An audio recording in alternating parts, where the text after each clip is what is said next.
Okay, here we are back again with more Dragon Age Inquisition. And I'm gonna head to the war table now. And,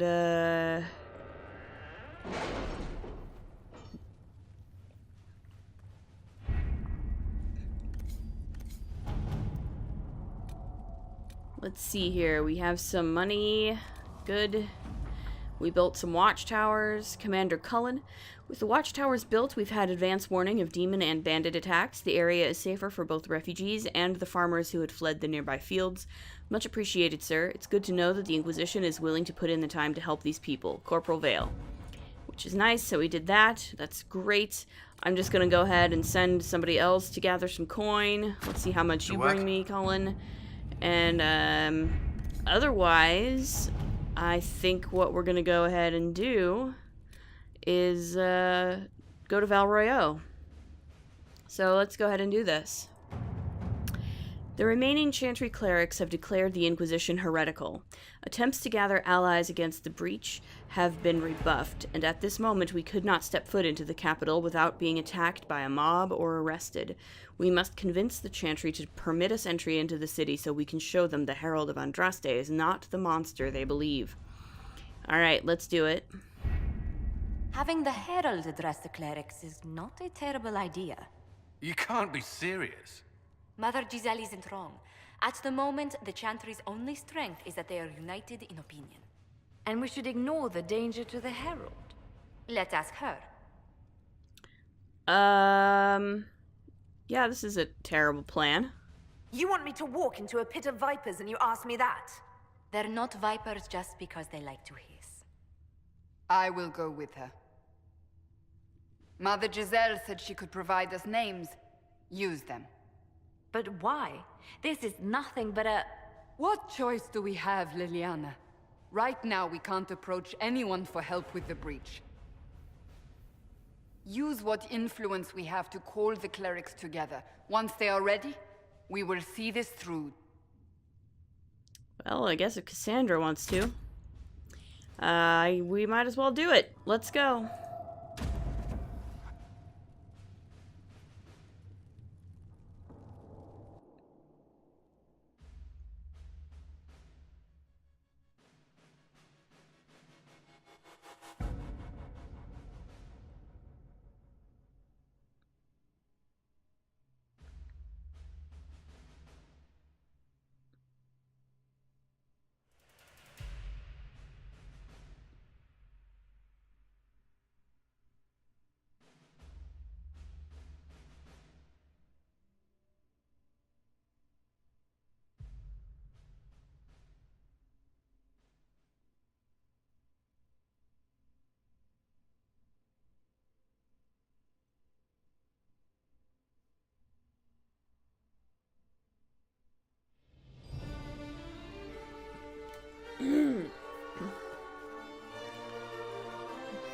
Well, this is impressive.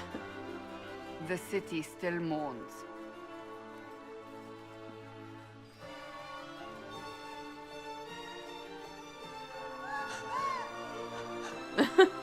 Just a guest seeker, but I think they all know who we are. Yeah, looks like it. Your skills of observation never fail to impress me, Varric.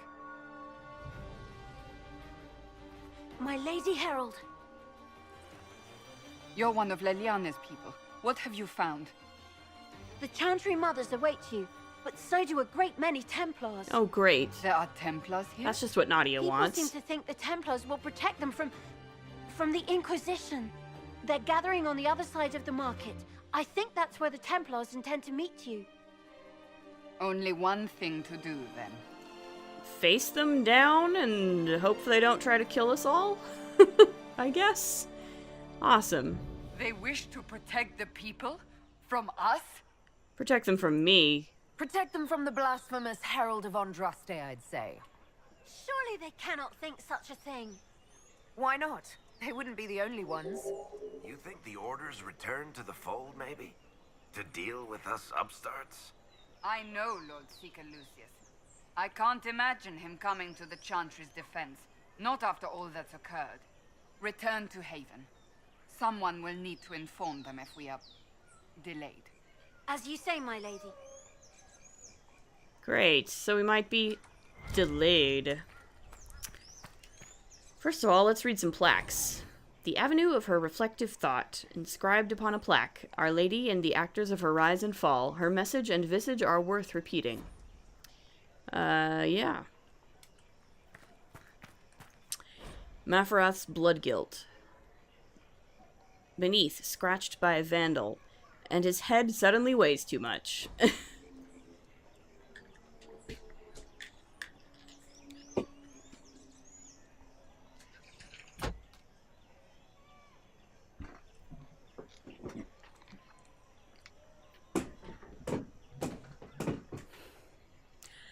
I apologize if you hear any really loud noises coming from sort of the general vicinity.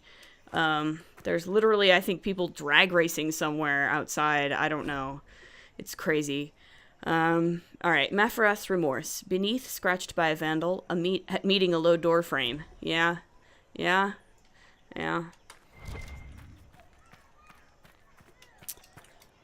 Mafarath's regret, beneath, scratched by a vandal, about his unfortunate hair. Yeah. It does seem unfortunate. Mafarath's penitence, beneath, scratched by a vandal, and unrelated headache. The avenue of her reflective thought. The avenue is inspirational, but wise travelers do not linger in their respects, not just because the bazaar awaits, but because the area before the back-turned statues is treacherous. Local legend has it that the child Empress Aimée abused the opportunity of religious repose to relieve herself beneath the gaze of Our Lady. Unable to discipline the toddling leader, her attendants instead chastised the statues and had them turned in supposed embarrassment. True or not, foolish youths dare each other to soil the spot in similar fashion, and a place of otherwise reverent thought always carries a faint odor about it. Yikes! Excerpted and torn from a disposable walking tour of the capital by Philium Abard. So that's okay. So that's the one you should probably never... So these are the ones that you should probably never stop at because they stink. All right.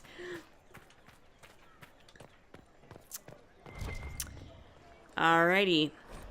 The first Lion of Orlais, in respect to Emperor Alphonse Valmont. The Lions of Orlais, a repeating element dedicated to the great defenders otherwise noted. It is rumored that one is gold, one is bronze and weighted with poison, one is chocolate, and one is watching. As the saying goes, dare we all a thief to test his back and learn which is most dangerous to try deny Orlais. In truth, all are lead and leaf. Don't pretend to ride them too long, lest the mind give way. Excerpted and torn from A Disposable Walking Tour of the Capital by Philium Abard. Okay. Grace of the Empire East. A plaque reads, Welcome all before the grace of the Empire. Stage and audience for the use of all, for theater and business, for partnership and proposal. Be seen. A notice below reads, This display reserved for songs traditional by Lord Bramford and his players. Cancelled. Okay.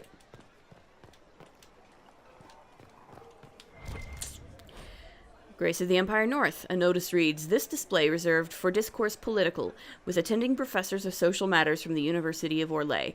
Note that all vendors of loftable groceries will be closed in the hour beforehand and for 1/2 after. So don't throw vegetables at the political talkers, okay?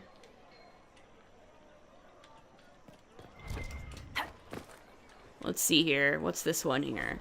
The second Lion of Orlais, in respect to Duke Isidore d'Arlezan. Okay. Let's look at this. La pomme vie et morte. The apples nearest the cafe are said to change their taste, depending on whether one is walking toward or away from the gallows. And of course they do, for taste is subject to the whims of the heart, and no meal is favored after tears. But dare it anyway, for none know the taste of joy such as we who do not shy from experience. From Our Orlesian Heart by formerly Sister Lodine. Interesting. I suppose we should probably just approach and deal with this. And I can read... Templars will help us, as they always have. We've no need for an Inquisition. Sure, dude. If you say so. Let's see.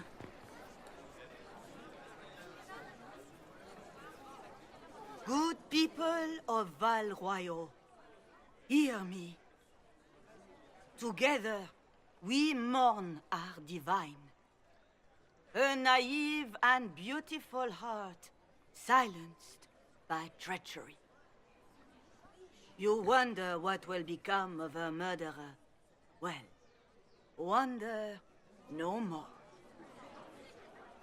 Behold, the so-called Herald of Andraste, claiming to rise where our beloved fell. We say this is a false prophet. The Maker would send no mage in our hour of need. Let us talk peacefully. We came here in peace simply to talk, and this is what you do. I implore you, let us sit down together to deal with the real threat. It's true.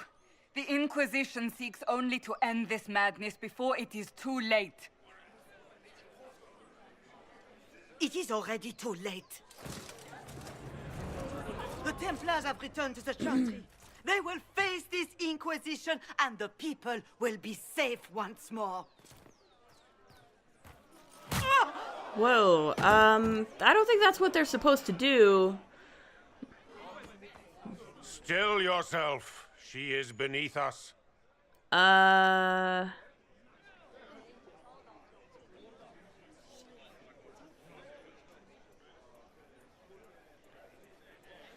Yeah, am I supposed to be impressed? Was that display supposed to impress me? On the contrary, it wasn't for you at all. Lord Seeker Lucius, it's imperative that we speak with... You will not address me. What? Lord Seeker? Creating a heretical movement. Raising up a puppet as Andraste's prophet. You should be ashamed.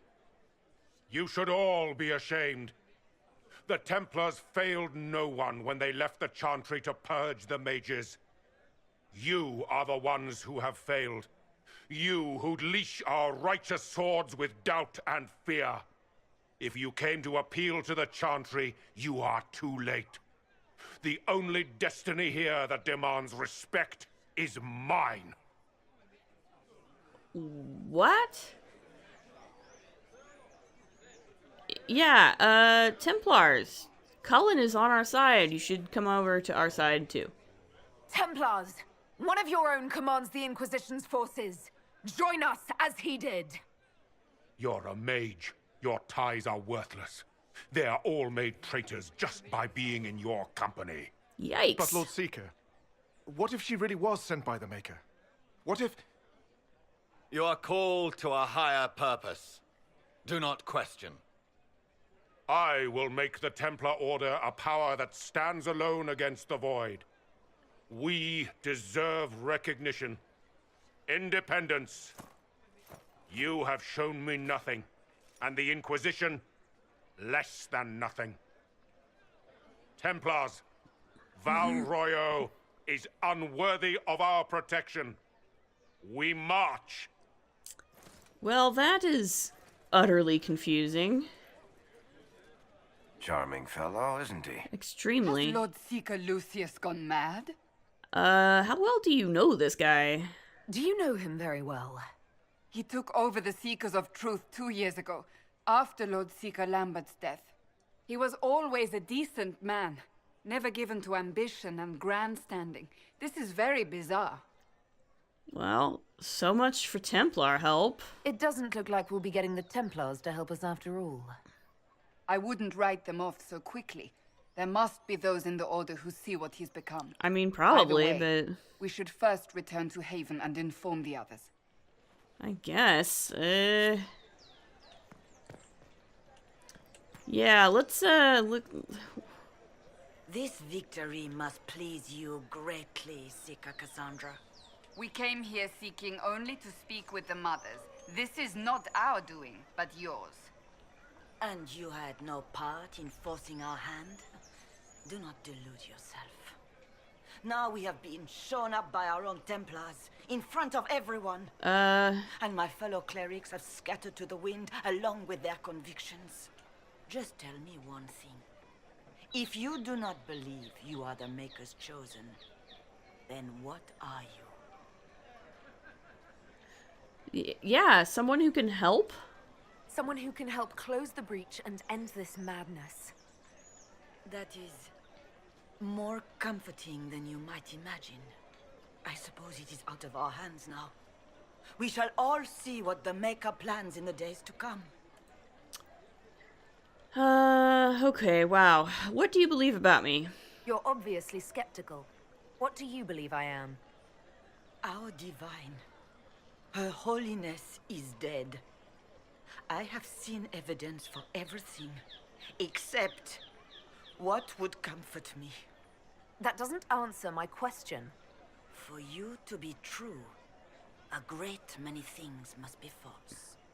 And if you are false, a great many things must have failed. There is chaos ahead, whatever your intentions. So clearly this is a woman going through a massive crisis of faith, and she's taking it out on me. So what will the Chantry do now? So what happens now? Will the Chantry continue to denounce me? We have already done so. And what good has it done us? Now it falls on us to select a new divine, if we can, and leave the next step to her.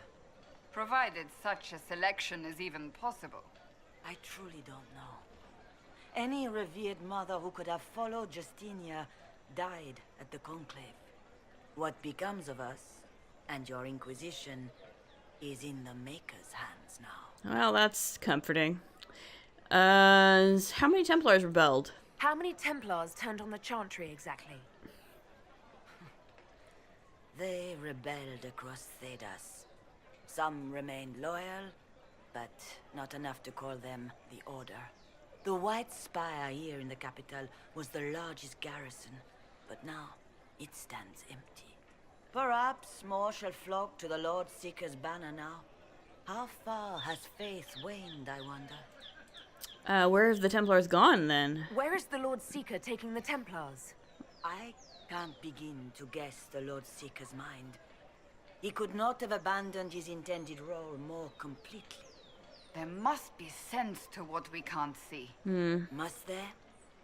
Rebellion seems popular in certain quarters, doesn't it, Seeker? Is crafting the Templars into a new power really any worse than declaring a rival to the Chantry itself? What did you want him to do? What were you hoping the Lord Seeker would do exactly? Put aside his war against the mages and find common purpose against something much more dire. Me? Obviously, he has other plans. With the knights vigilant slain at the Conclave, there is nothing more we can do. Perhaps there is something we can do. I'd like to believe that, Seeker.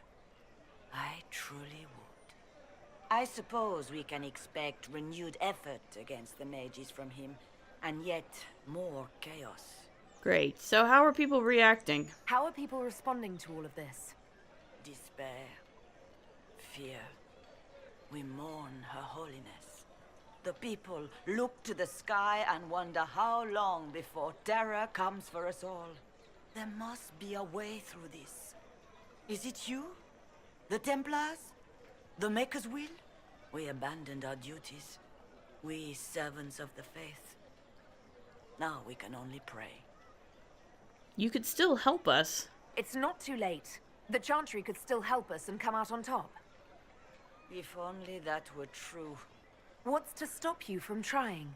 We are not looking for a winning horse. We are simply trying to do the right thing. Okay. Let's talk to this lady. Excuse me, but is what they're saying real? The Inquisition's going to fix the hole in the sky? That's the plan. We're going to give it a try, at least. No one is doing anything. The Chantry's useless, and the Templars... Andraste. I never thought they'd abandon us. Listen. Your camp will need food. I have contacts. We'll have deliveries there in days. You want to help the Inquisition? Never been part of something this big before, but if your Inquisition's going to seal the sky, I want to help. Cassandra? What do you think, Cassandra? I think the woman is asking you and not me. I mean, okay, Where but... she is. The Herald of Andraste. Yes, I understand. Haven is a mess, but we won't turn away anyone willing to help. Invite her, if it pleases you. Okay. Then, yeah, sure, why not? Head to Haven, then. We need good people. I don't know if I'm that, but it will be nice to see. Thank you. Nice. Alright, cool. It seems change is on What the What's fuck? that? An arrow with a message? That scared the shit out of me. Oh, right. Favors for friends. A message is attached, written in a large flowing hand and bordered with doodles. People say you're special. I want to help, and I can bring everyone. There's a baddie in Valroyo. I hear he wants to hurt you. Have a search for the red things in the market, the docks, and round the cafe, and maybe you'll meet him first. Bring swords. Friends of Red Jenny. A poor drawing of the locations in the market is attached. Okay. What's this? She of the Highwayman repents. Ah, this is a song. Okay. The Templars didn't even touch you. No, they did not. I know. Actually, I think that was probably the most shocking part of this to Nadia is that all those Templars were here, and like they yelled at her a little bit, and then they just left. They didn't like try to hurt her or anything. They just yelled at her and left. Like that's probably the most positive interaction with actual with people who still consider themselves Templars that she has had in years. Let's read this. The fourth line of Orlais in respect to Duke Stefan of Valmontaigne. And this is Grace of the Empire South. A notice reads, reserved for his strangeness or sound and his static puppets behind glass. Okay. And this is the third line of Orlais in respect to Duke Yvon of Savren. See, I literally just leveled up again by reading a bunch of codex entries, and that's with my XP cut in half. Like, that's kind of absurd. Grace of the Empire West. A notice reads, this display reserved for presentations of affection as though private and also discounted spirits presented by company Misdirect Theater. Okay. They left us. The Templars left us to the mages. Chantry liars.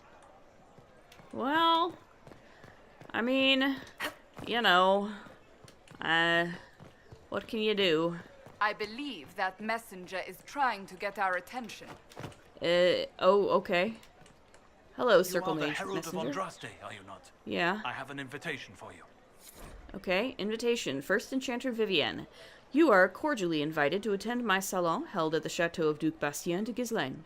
Yours, Vivienne de Fer, First Enchanter of Monsimar, Enchanter to the Imperial Court. Alrighty. That is something we can probably do as well. First, though, let's grab this one, because there's some things I need to find. And I believe one of them... I mean, yeah, there's definitely a lot of bullshit going on here. La pomme vieille morte. It is said that the apples that grow near the gallows will be bitter on the tongue of a lover who will betray. It is also said, although by different people entirely, that unripened fruit should not be the only consideration when investigating matters of fidelity. Yeah, true. The latter are lonely most evenings among the arbors of the summer bazaar.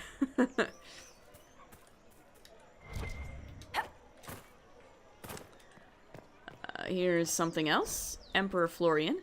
Grand Duke Florian was not supposed to ascend to the Orlesian throne.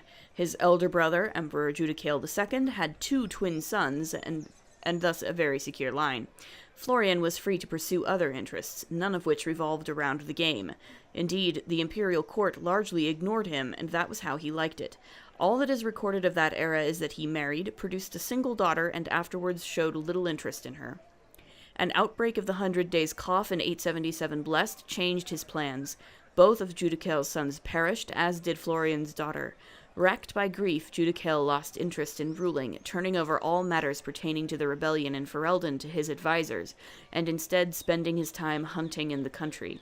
When Judicael was thrown from his horse during a fox hunt in 884 Blessed, Florian was suddenly vaulted into the throne. Famously, his response to the Chevaliers delivering the news at his estate is said to be, "This will not do at all." A private and somewhat eccentric man, Florian limited his appearances at court and dealt almost exclusively with members of his own family. He was extremely particular about his habits of dress and grooming, eschewing current fashions for the sake of comfort, and refusing to wear cosmetics or powders of any kind due to an intense dislike of being dirty. Powerful and connected nobles who had served in the cabinet since his father's time were turned away in favor of his younger brother Renaud, his sister Melisande, and his cousins. Children were banned from the palace, even the children of servants, with the exceptions of his nephew and nieces, who were tolerated only on the condition that they remain out of the emperor's sight. Regarding suggestions that Florian and his youngest cousin Megran were lovers, the truth is uncertain. If such a relationship existed, it was no doubt kept private due to Florian's aversion to public life and not from any fear of rumors. Such rumors, after all, were likely spread due to the emperor's refusal to sire another child and thus secure his line. Many believed this failing would eventually lead to civil war. The only real evidence of a relationship with Megran is a loud and very public argument the two had prior to Megran's appointment, or exile as he saw it, to the throne of Ferelden. Megran is said to have called Florian "my darling," and neither man chose to explain the argument later. The predictions of civil war almost came to pass upon Florian's death in 919 Dragon. With no clear heir, the throne eventually passed to the only daughter of Grand Duke Renaud, Céline, after a vicious struggle that threatened to consume the empire. From the Emperors of Orlais by Brother Harlan Ascari. So yeah, Florian was Empress Céline's uncle, I believe, and the Chantry promised they defend us. and the previous and the person who ruled who ruled Orlais before Céline. His most the thing most people know about him in Ferelden, at least, is that he's the one who lost Ferelden to, King Marek, who is Kaelin's father. Difficult time for those who have lost. While I understand concerns for propriety and the general dressing of the bazaar, I must caution that release is needed. We are suffering not just ongoing civil conflict pitting brother against sister, not just outright war pitting Templar against mage, not just the loss of our most holy and the best of our leaders. We are suffering all three, as the sky is wounded for all to see. All we know of our world is threatened, along with all we know of the next. With this most grave notation, I ask that the writs of losses and missing remain, that the citizens, however indirectly, be allowed to post their griefs of known dead and the names of hopefully living, and with them their criticisms of how they have been told or not told. For while I have no doubt we, as Orlesians, will maintain our utmost composure, there must be release, there must be grief, there must be mourning. If we do not allow this simple expression, we risk a greater outburst. Let our people shed their tears in as reserved a means as necessary. The market will be cleared in due course, but this day, this time, we must let this simple expression stand. Written by Captain Albion, Orlesian Guard, Summer Bazaar. Yeah, that's a good thought. At once.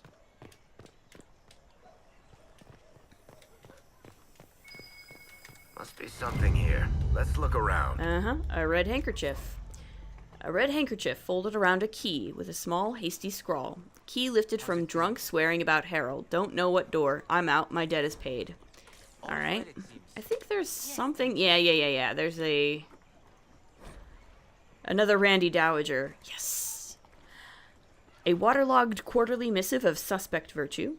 The Randy Dowager welcomes the blooms of spring with the collected Callipygian cuirassiers, being a scandalous representation of Her Majesty's favored, caught in flagrante delectable. Can their uniforms and modesty withstand the assault? The Randy Dowager, exhibitions for the noble of thought, but spry of step.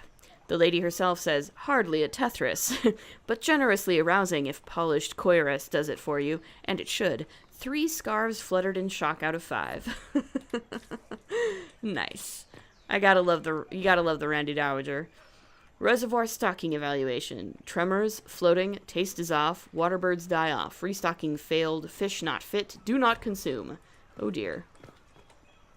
It is quite pretty, though. It is quite pretty. What else is here? Miroir de la Mer reveals folly. Miroir de la Mer was cut from Valroyot in 849 Blessed. It was the will of the mad Emperor Reveal, who demanded a reflecting pool large enough to draw his vain deceased mother back across the Vale. Many shops and vendors were evicted to make room for his folly, and several memorials to the heroes of the first 4 blights were simply toppled. The reservoir supports little in the way of life, as the bottom was lined with lead to increase its reflective properties. Oh, no wonder the fish that they try to put in there don't survive and shouldn't be eaten. Reveal intended it for divination, using boats as massive planchettes, but work was not finished until the week of his own death. The waters see little use today, save for lazy or fornication sojourns by the nobility aboard decorative gondolas. Excerpted and torn from a disposable walking tour of the capital by Philium Abard. So it looks pretty, but it was actually probably not a good idea. That's good to know. Alright, let's try to find the other things that we need for this Red Jenny thing, I guess. I don't think that Nadia has ever... I doubt that Nadia has ever heard of Red Jenny. Of course, I have heard of Red Jenny. Ariadne Amel has certainly heard of Red Jenny. La Masque du Lion. We cheered when honored was her might, but many more deserve a thought, for though she was the first a knight, her ken and kind have always fought. From a plaque with the dedication, La Masque du Lion, sponsored by Princess Corinne's 1st Cavalry, for those we stood beside. Soldier? We maintain an Inquisition presence on Commander Cullen's orders. This has been received as you might expect. No doubt. I'm sure they're having fun with that. Oh. Red handkerchief. A different, simple script on the back of a stable report, marked with red paint. Thank you, friends, for helping good Lady Karis. Saw those who asked about Herald enter 3rd passage. Could not stay to see them exit. Okay. What else have we got here? Knot of Heroes, Mafarath and Sacrifice. Andraste, Our Lady, the sword and the fire against Tevinter, betrayed to the Empire in exchange for a kingdom. Mafarath, now synonymous with treachery. But would Andraste have won, and if not, what would we have lost? Let us look not just at the act, but at the why of it. As the armies of faith pierced the Imperial homeland, it was revealed not as a wave, but as an arrow. And as any hunter will attest, if your aim is not true, there is no returning to the bow. We must consider how much of Our Lady's victory to this point was against true Imperium, and how much was against the echoes of Empire. Andraste, the inspiration, may not have considered such, but Mafarath the general fought for homeland, not visions. Was it victory or defeat that his betrayal held at bay? Mafarath made the deal that killed Our Lady. That is fact. And when Andraste died, Mafarath was gifted everything from the southern plains south. How generous and impossible to hold this must have seemed. Let us look on Mafarath and the legacy he divided among his sons, not with an eye for accusation, but from a tactical consideration. For he must have known that mere rivals had never stopped Tevinter. What if he set about creating peers, and none of this was accident? How then fared Isarath, Evrion, and Verald? Excerpted from A History Not of Heroes, readings in The Ugly Heart of Change, collected by Philium Abard. An interesting take on the Mafarath the Betrayer story. The head of Madame Snappy Snips. Mascot of Le Masque du Lion, named in jest but genuinely respected. The Grand Mam, as she is also called, was the last dragon brought down by Sir Kennig, the previous owner of the cafe. A spirited hunter, Kennig came of age in the years following the sighting that named the era. While others were quick to assume the tales of ancient Navaran dragon hunters must have been exaggerated, he tracked the gradual increase in dragon numbers and size. Kennig believed we had yet to see a true return of the beasts of legend, and that the specimens of his day were young, despite their ferocity. It is a cruel victory, but today we know Sir Kennig to have been correct, even as he may have fallen to his own expertise. He was, years overdue from his last hunt. And for the rest of us, travel wary. What we thought to be the pinnacle of dragon's strength may have been closer to adolescence. The sisters of Madame Snappy Snips may have left their sibling far behind. Excerpted and torn from a disposable walking tour of the capital by Philium a Bard. Alright. And I think I need to go up a level, which requires me to do this. Yeah, some areas have multiple levels, so we can go up here.